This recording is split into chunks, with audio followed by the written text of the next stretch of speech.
भारतीय फिल्म धुरंधर की रिलीज के बाद हर जुबान पर रहमान डकैत का नाम है। फिल्म के हीरो तो कहीं पीछे रह गए, लेकिन हर कोई यही कह रहा है कि रहमान डकैत छा गया।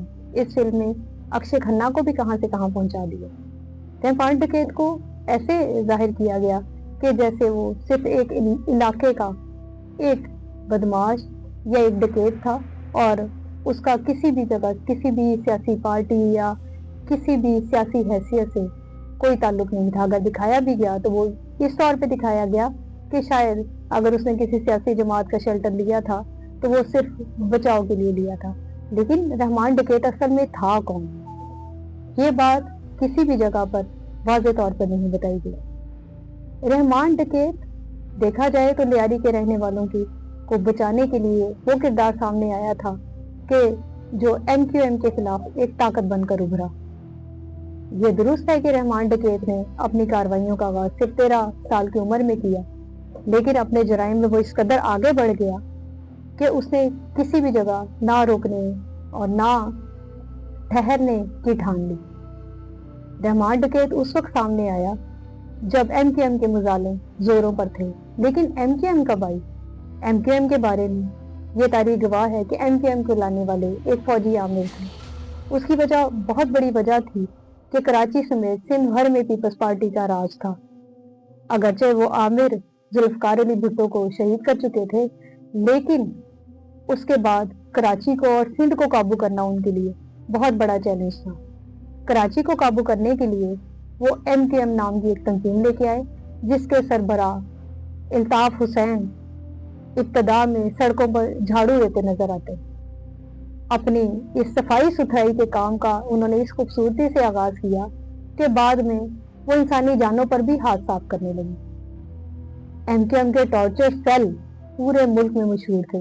ये जाना जाता था कि वो किसी भी शख्स को उनके कारिंदे उठाते और उन्हें बदतरीन टॉर्चर का निशाना बनाकर कत्ल कर दिया जाता। लियारी वो मकाम था जो पीपल्स पार्टी का गढ़ कहलाया जाता था।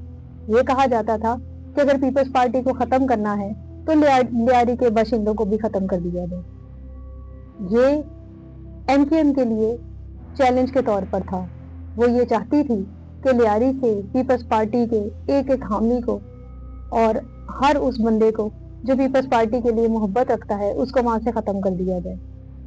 MQM ने इस मकसद के लिए पूरे शहर में तो कार्रवाइयां की हुई थी, लेकिन फिर लियारी को भी ना छोड़ा।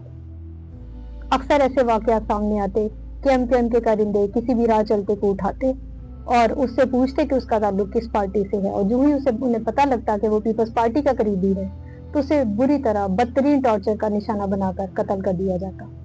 MQM के मुजालिम कम होने के बजाय बढ़ते चले गए। रफ्ता रफ्ता उन्होंने बड़े बड़े ताजरों, सरमायाकारों और तो और अहम शख्सियात को भी निशाना बनाना शुरू कर दिया। हकीम सईद उन्हीं का शिकार थे। यही नहीं, बहराम दियावारी के जवान साल बेटे को उन्होंने अगवा किया और रास्ते में एक मोटरसाइकिल पे बिठाया और रास्ते में लेके जाकर उस बच्चे को गोलियों का निशाना बना दिया। इसका मकसद क्या था? सिर्फ और सिर्फ टेरर फैलाना।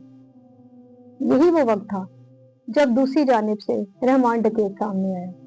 अगरचा उसका इब्तदा में पीपल्स पार्टी से उस तरह का ताल्लुक तो नहीं था, लेकिन कुछ सियासी कुव्वतों ने उसकी सरपरस्ती की और उसे MQM के मद्दे मुकाबिल लाने की कोशिश की। रहमान डकैत की असल दुश्मनी के बारे में कहा जाता है कि उसका असल दुश्मन अरशद पप्पू था, लेकिन अरशद पप्पू वही था जो कभी किसी वक्त में रहमान डकैत का राइट हैंड था।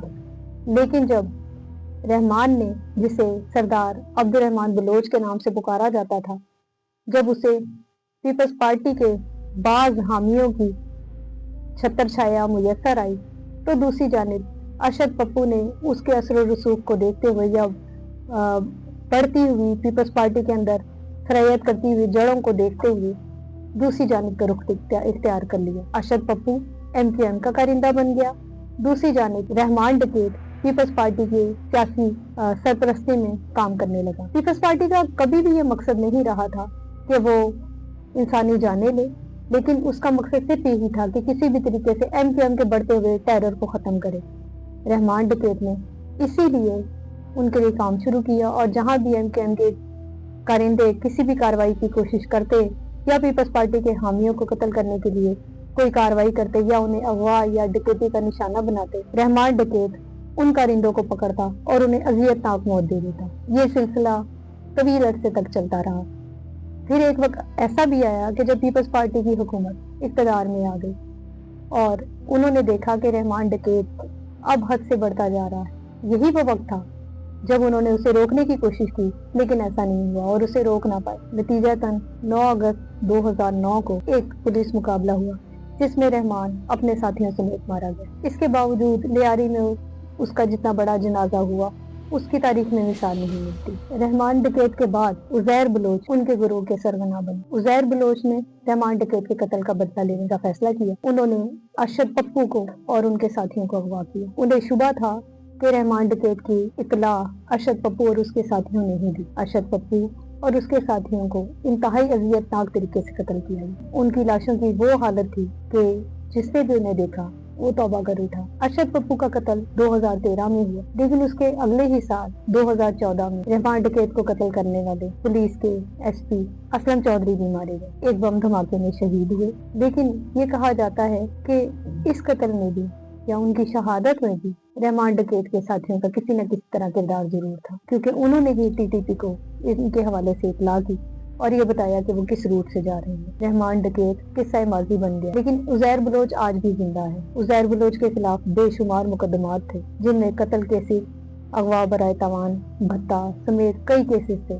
लेकिन रफ्ता रफ्ता वो इन तमाम केसेस से बरी हो गया। वो आज भी आजाद फिर रहा है, लेकिन कोई नहीं कह सकता कि उसका भी अंजाम रहमान डकैत जैसा तो नहीं होगा। कहा जाता है कि लियारी इस वक्त पुरअमन है क्योंकि वहाँ अब कोई रहमान डकैत नहीं बचा, ना ही अरशद पप्पू है। वहाँ के रहने वाले आज भी ये कहते हैं कि उन्हें हर वक्त खतरा रहता है। मुजरिमों के अंडरग्राउंड गिरोह अब भी मौजूद हैं जो किसी भी वक्त सर उठा सकते हैं। इसकी सबसे बड़ी मिसाल उज़ैर बलोच है जो आज भी जिंदा है। वो किस वक्त और कहां और कब कार्रवाई करे इस बारे में कुछ नहीं कहा जा सकता। एमकेएम अगरचा खत्म हो चुकी, लेकिन एमकेएम के भी बाज़ ज़ेरे ज़मीन गिरोह और उनके लोग मौजूद हैं। अगर कभी उन्होंने सर उठाया तो उसके बाद लियारी का क्या हाल होगा या वहाँ क्या सूरत हाल होगी, इसके बारे में कोई भी दुरुस्त पेशीन गोई नहीं कर सकता।